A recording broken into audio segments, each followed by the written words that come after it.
channel. Okay, na-miss ko sabihin yun. So, tagal na rin nung huling vlog, pero hindi pa ako nagbabalik. This is just a very quick vlog. Kasi, ang oras na rin, it's already 12:17 and tulog na yung mga tao dito. This is just a makeup tutorial. Namiss ko sabihin yun kasi ang tagal ko ulit nun bago ako nakapag-vlog. Parang last vlog ko, June, July, or August, hindi ko natanda. And yun yung simple makeup look. And girl, sobrang tagal na nun. Nasundan pa dapat yun. Kaso, italawang vlog ako na hindi na-edit kasi una sa lahat, tinamad ako kasi voice over yun, ginawa ko na yun. And hindi ko siya paggawa-gawa kasi sobrang dami talagang procedure. So, parang ang hirap i-explain nung gagawin. Unlike nung mismong ginagawa ko siya, like nang sasabihin ko, di ba? Pero yun nga, so pag may narinig kayo sa background, like, electric fan ko yan, okay?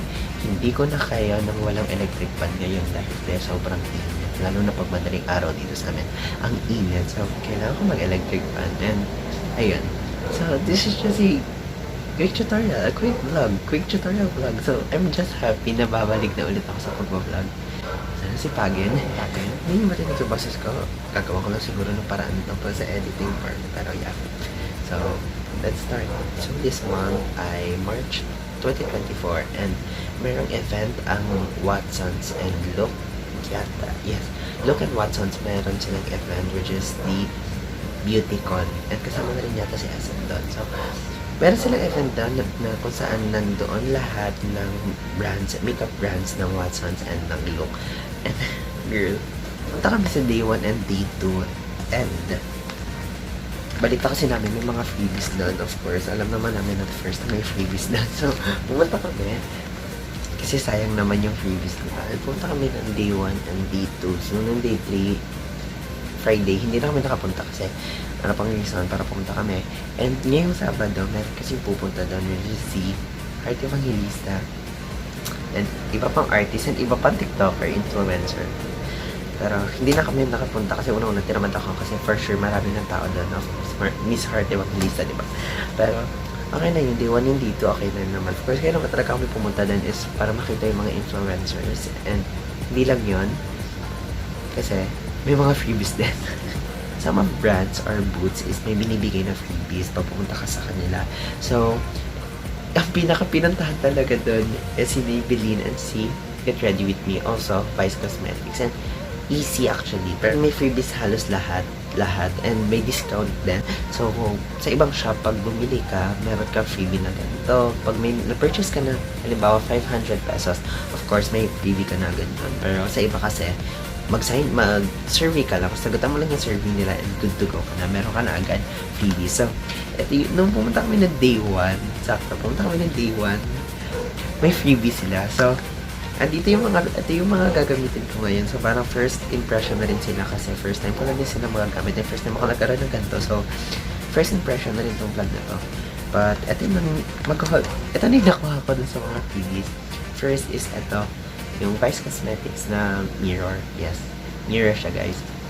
Nakuha namin siya na meron kaming mission na ginawa. Like, parang hinanap namin kung ilan yung logo ng Vice, ng gantong logo ng Vice sa isang compact powder. Parang alam ka, highlighter yun. Or powder, ewan ko. Hanapin namin yung ilang logo yung meron ng Vice Cosmetics sa ganito. And pag tama, susunod ka sa next step and susunod ka sa next mission. Hanggang sa makompleto mo yun. Pag nakuha mo yung lahat and tama lahat ng sagot mo, meron ka living mirror. Nasa may bilin is, ito yung nakuha ko. This is the Fit Me Skin Tint in the shade 05. Sample lang siya, guys. So, ganyan lang siya kaliit. Though, kahit sample siya, sobrang dami na nung Maraming na rin yung laman niya. So, perfect na siya. And yung sa pinaka-inaantay nilang lahat at inaantay ko rin is itong sa Get Ready With Me. Yes, sa boot nila. Ito yung pinamigay nila. Get Ready With Me. Kasi una yung skin, yung lip boost. Lip boost yata yun. Yung parang, ewan ko, basta lip boost yun. Sa Get Ready With Me kasi may tatlo kang pagpipilian pag sumagot ka ng survey. Actually, hindi siya sumagot ka ng survey and nag-selfie ka ng boot nila. May tatlo kang pagpipilian kung ano kukunin mo. It's either yung contour, yung lip booster, or yung isa is bubunot ka yata. parang ganun, bubunot ka. Tapos kung ano yung mabunot mo, yun yung product na makukuha mo. And ako, ang pinili ko na is yung contour kasi, di ba? Dun kasi sa fishbowl, it's either meron ka makukuha or wala. So, parang kung yun yung pinili mo, may makukuha kang maganda or wala kang makukuha. So, ako, mas okay na dito sa meron akong makuha kaysa dun sa wala.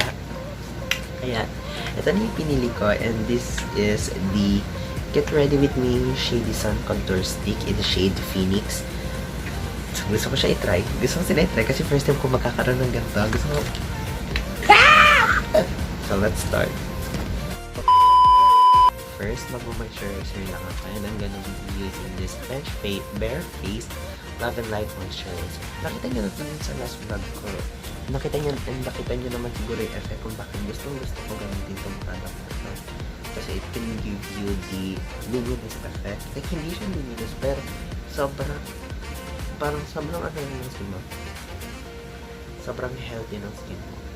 By the way, hindi ko gusto yung estado ng balat ko ngayon kasi ang dami kong whiteheads and blackheads and stuff. Ewan ko, ba't sila nagtutubuan sa akin? Wala naman akong ginagawa. And hindi rin ako makahanap ng perfect product for my face kasi pag gumamit ako ng product minsan, hindi ako okay doon. Nagkakaroon siya ng react. Well, dapat yung react na yun, diba? Pag nakailang beses mong gamit, nawawala. Pero sa akin, hindi.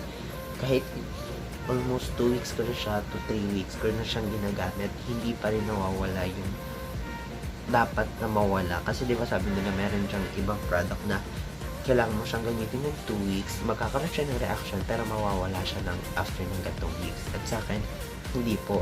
Imbes na mawawala, dumadami siya. So, hindi talaga ako gumagamit ng any skincare. Maliban sa moisturizer. And okay sa akin to si Light and Light na moisturizer ni Ben. So, after ko na maglagay ng moisturizer, ang ilalagay ko na is ang skin tint. And first time ko siya matatry, so let's go. Actually, when using concealers and other stuff like foundations, hindi kasi ako masyado nagpamarami. So, nilalagyan ko lang is ito, dito, pag foundation and concealer. So,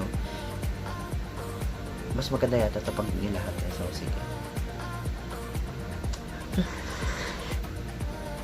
This is not my shade. Okay. So, literal na kaunti lang talaga.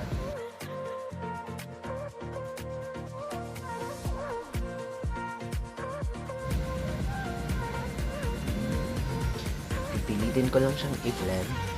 Kahit na alam kong sobrang labo ng gusto kong mangyari.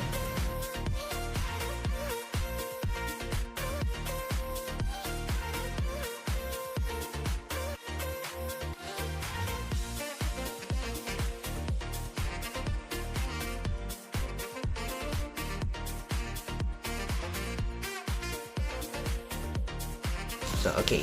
So, kung titignan nyo siya sa screen, good, maganda. I suggest, magkamay na lang kayo kaysa i-brush nyo. Sorry, maarte ako.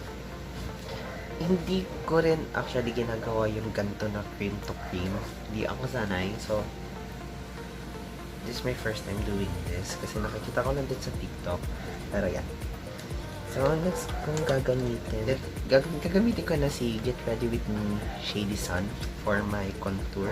Again, this is my first time using this. So, girl. Wow. Ganyan yung itsura niya pag binuksan mo. Yes. And, gusto ko siyang idiretso kaso baka hindi na bumalik.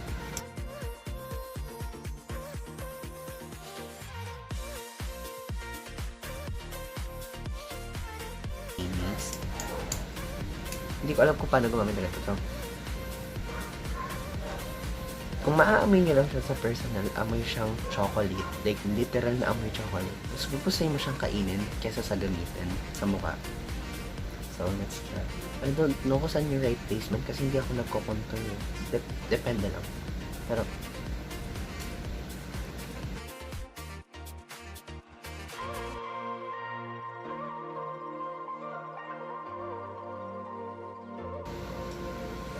I don't know if nag-work siya.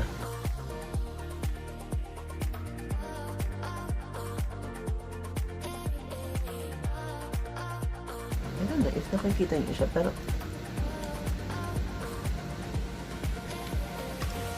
parang hindi siya nakikita sa akin.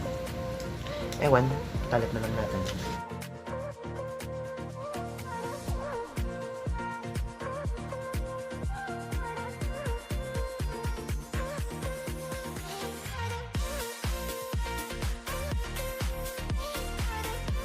Okay, kung sa formula, maganda yung formula niya, sobrang daling i-blend.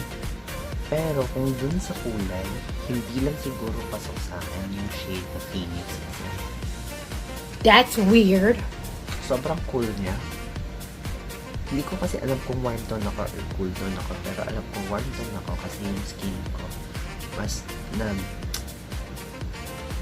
tumatama yung kulay pag halimbawa color warm yung mga shade na binibili ko, pero ito sobrang cool niya kasi, so parang hindi siya bumagay sa akin. Kung titignan niyo siya sa personal, it's not really giving. So if you're a morena like me, I suggest na hindi para sa inyo yung shade na Phoenix kasi para ka lang nagko-concealer. Ganun yung atake niya. Pero in fairness, ay, ang ganda. And after nito, let's move on sa next step, which is magpa-powder na ako. And for my powder, I'm gonna be using this Altino Sebum Blur Powder Light Upper Sensitive.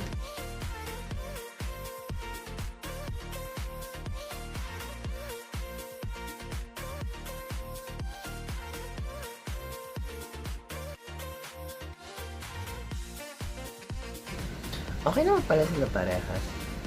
Okay, so sa pangkilay naman, ang gagamitin ko na lang is yung Easy & Co na brown pencil trio in the shade taupe brown. Nag-iisipan ko yung shade na gagamitin ko.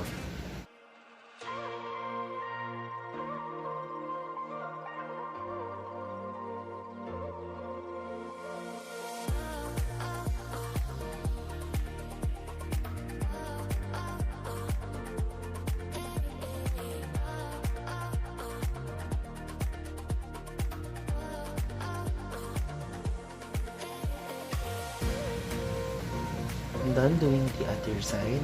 Now naman, let's move on sa another part, which is pag-eyeshadow. Pero siguro this time, magsisimple look na lang ako since anong oras na rin. Kaya hindi ko na masyadong i-engrandehan. Siguro simple, very, sabi ko ano una, very simple yung gagawin ko. So, I'm gonna be using this squad lens from Squad Cosmetics in the shade Shy. So, gagamitin ko tong shade na to and ilalagay ko siya all over sa lid.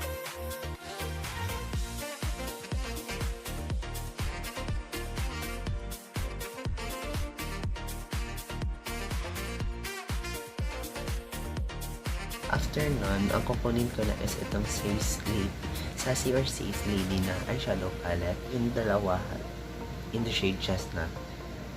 So, kunin mo lang yung brown shade. And guys, tandaan nyo, ito yung lagi excess kasi grabe yung fallout ng eyeshadow. And nakapag-base pa naman tayo, so be careful. So, ilalagay ko lang siya sa lid. Like, hindi buong lid, pero yung lid lang, like, lid.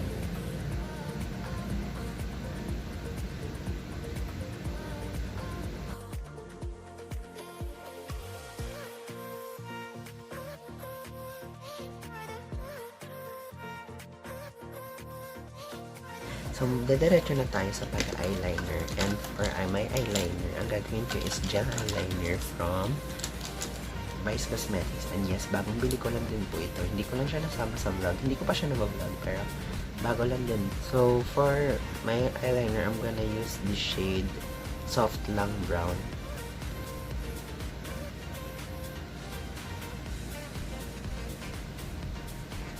And gagawa lang ako ng wing na eyeliner.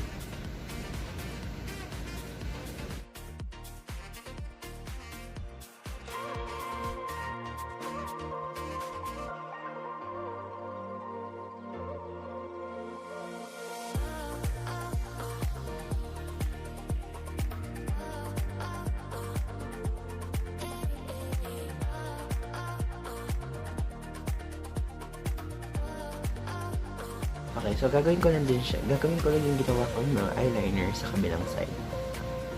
Okay, so done ako sa kabilang side. So, move naman tayo sa next step, which is ang pagka-curl ng lashes.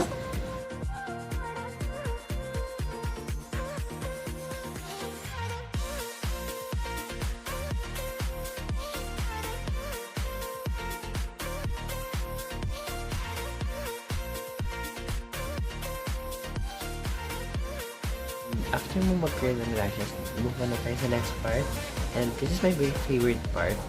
I'm gonna be using the O2O Volume and Curling Waterproof Mascara. Ito yung style na gusto ko kasi literal na waterproof siya. Konti lang yung ilalagay ko.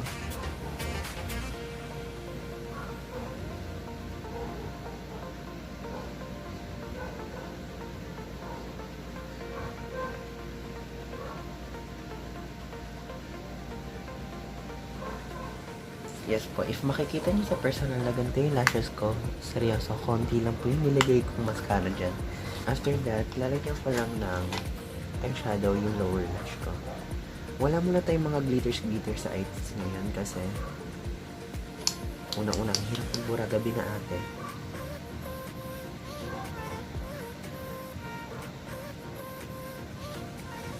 So, lalagyan lang natin ng shadow. Hindi siya pa-edges, sorry.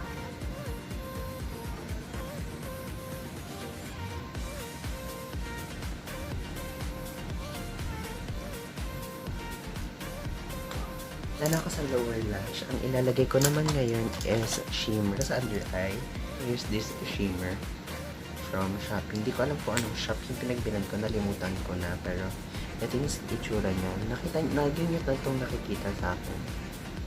Kahit sa last vlog ko, alam ko pinakita ko ito. Pero ilalagay ko lang siya under eye.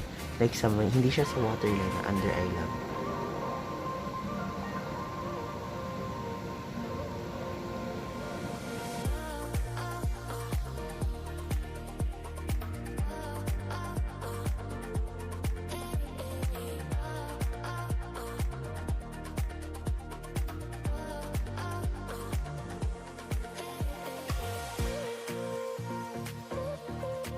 After that, kukunin ko lang yung gel liner. Lalagyan ko lang ng eyeliner yung waterline ko sa taas para mas makita na pag gano'n yung eyes ko. Mas gusto ko na enhance yung pagkatulis ng eyes ko.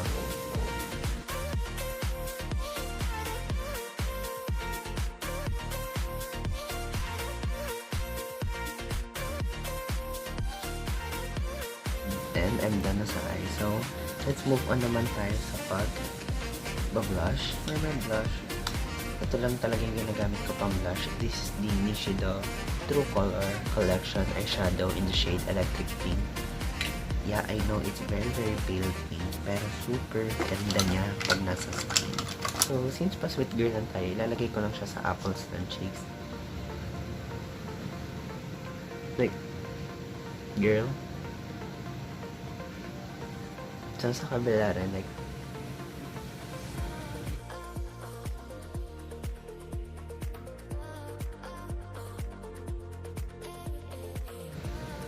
okay.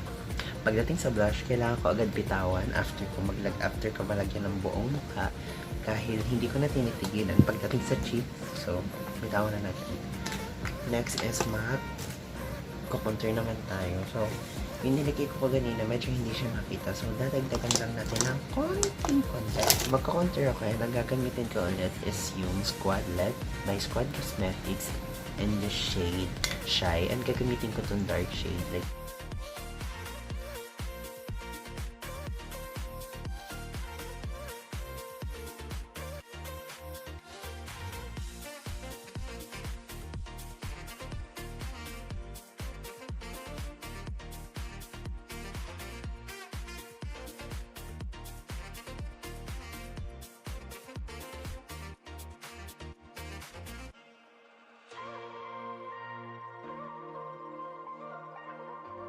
ganyan yung tsura sa personal. So, huwag kayong mag-alala like kung naparami ako ng contour. Sa ilaw lang talaga siya. Next part naman tayo. And the last part is ang lipstick. So, Since Korean ang atake natin dito, this is from the color tint in the shade Rosa. Gamitin ko yung kagamingang ginamit ko for my concealer. And lagyan ko lang yung labi ko.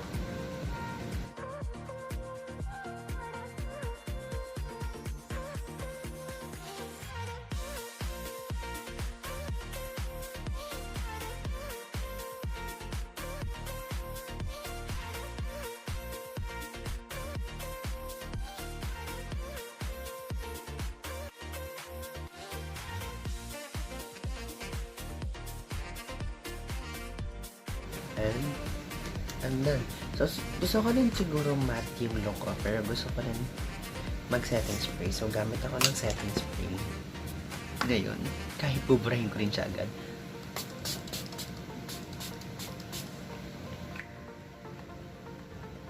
Nakarami. Tutuyuin ko lang tong ginawa kong kalokohan and I will be right back. Guys, here's the final look and yan. Sobrang nagustuhan ko yung outcome kasi hindi ko inisip na sa oras na alas 12, ay girl, alauna na pala. Sa oras na alauna, nagawa ko pang magganto and naglagay lang ako ng konting kung ano-ano dito sa katawan ko pero I love the look. I really love the skin tint. Ang ganda na lapat niya sa balat ko so siguro bibili ako ng full size nito pag naubos ng mga samples pero as you can see, it's very simple. But pwede siyang gamitin sa photo shoot, sa grad pics since it's March na and syempre of course graduation time, graduation week, graduation month pala. Pwede siyang gamitin yung look na to for your pictorial or for your graduation day. March then and March, April, May, June, July, August, September. Yun yung mga time na or month na of course mga prom and you can do this look sa mga prom na pupuntahan nyo kasi ang ganda ng atake niya. Nagasang ko yung look, sobrang dali lang niya gawin and sana magawa niya rin and girl, kayang-kaya niyang gawin ito. Oras na rin siguro para magtanggal ng kung ano-anong kalat dito sa kama ko pero masasabi ko lang dito sa skin okay na okay siya and for the contour okay na okay siya pero hindi lang okay sa akin yung shade so for Morena like me, hindi ko masasuggest si Phoenix sa inyo. Very cool siya. So, no. So, I'm so happy na nagamit ko yung products na nakuha ko sa BeautyCon. And sana magkaroon ulit ng next event like that. Kasi, marami pang taong hindi na naka-experience na lalo sa mga malalayong lugar na gusto talaga nila pumunta. Nakikita ko sa comment sections nila sa TikTok na gusto nila pumunta pero yun nga, medyo malayo and sana magkaroon kasi nga ng maraming event like that para naman ma-experience ng iba and makapunta ulit yung iba like me, of course. And that's for today's video guys. Thank you for watching. See you on my next vlog. Bye!